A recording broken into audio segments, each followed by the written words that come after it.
हाय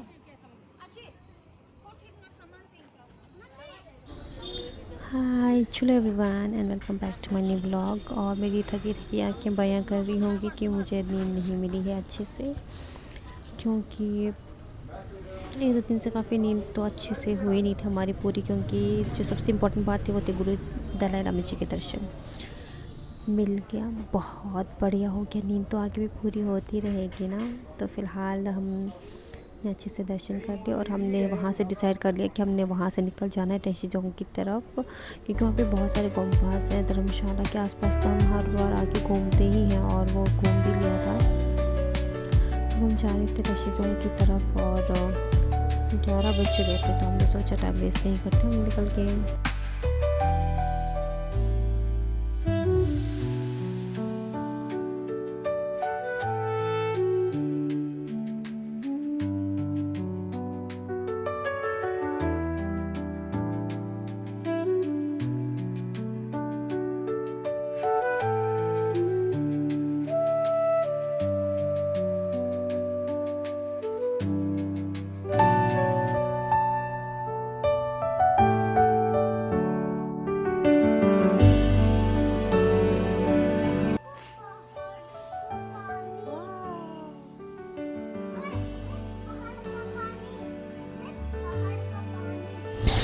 तो हमने क्योंकि सुबह ब्रेकफास्ट नहीं किया था और हमने कहा था कि रास्ते में ही कर ले, तो हमने यह सागर रेस्टोरेंट पे हमने ब्रेकफास्ट किया। और वंगचुक की वहाँ पे भी लड़ाई हो गई और इसलिए हमें इतना क्या करना पड़ा, उसके लिए पैक करके ले आए, क्योंकि गाड़ी में तो कम से कम सब्र से आराम से खा ले, क्योंकि इसका तो टुम्मा के साथ झगड़ा ही चलता रहता। फिर टुम्मा का फिर से वही खिड़की से आधा मुँह निकालना है और इसको पूरी हवा खानी है।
मुझे वांगचुक को मनाने के लिए जितना टाइम लगता है ना, उतने टाइम में मतलब बहुत कुछ हो सकता है, मतलब बहुत काम हो सकते हैं।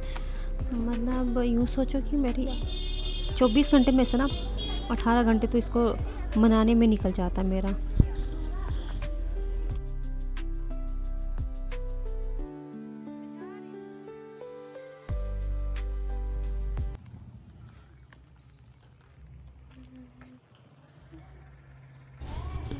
फिर हम पहुँचे गोम्पा में और वहाँ हमें पता चला कि यहाँ पे छम परफॉर्म हो रहा है। वो मोंक करते हैं ये परफॉर्म ना, तो हम लेट पहुँचे और लेट पहुँचने में पता चला कि यहाँ से भी रिम्पोछे जो एक हैं वो कहीं और चले गए। मतलब इसे हमारा बैड लक ही समझो कि रिम्पोछे कहीं और किसी और गोम्पा में चले गए। तो फिर क्या करना था, हम बैठे, हमने देखा ये सारा, मतलब 1 घंटे हम वहीं रहे और ये छम कप जब तक ख़त्म नहीं हुआ तब तक, क्योंकि गोम्पा में हम नहीं जा सकते थे जब तक इनका ये जो भी करे ना परफॉर्म, जब तक इनका ख़त्म नहीं हो जाता।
फिर उसके बाद ये सब नन्स हैं, नन्स। और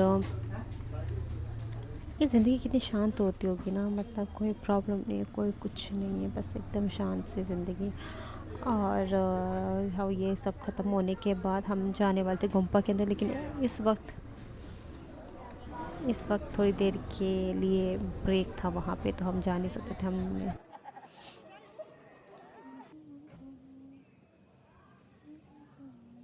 उसके बाद हम दूसरे गोम्पा चले गए और वहाँ पे मेरा फ़ोन हो गया था स्विच ऑफ। फिर हम गए थे लंच करने जिस रेस्टोरेंट में, तो हमने थोड़ी देर के लिए वहाँ चार्ज किया, तब जाके बच्चा को चाहिए थोड़ा सा शूट किया, क्योंकि पैराग्लाइडिंग चल रहा था और मेरा बच्चा वंगचुक मान नहीं रखी, उसको भी करना ही करना। मैंने कहा यार तेरी माँ की हिम्मत नहीं हो रही तो तू कहाँ से कर लेगा भाई।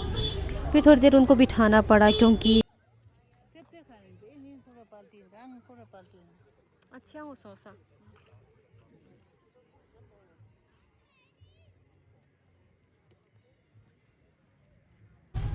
फिर थोड़ी देर हम यहीं रुके और बच्चों का जब तक मन भर गया, और मन तो उनका तब भी नहीं भरने वाला था, फिर हम यहाँ से निकल पड़े, क्योंकि हम काफ़ी लेट हो चुके हैं। हमें किसी और गोम्पा में भी जाना था, शरबलिंग गोम्पा, तो उसका भी रास्ता हमें कुछ पता था नहीं, तो हमें ये था कि जल्दी से जल्दी वक्त रहते निकल जाए।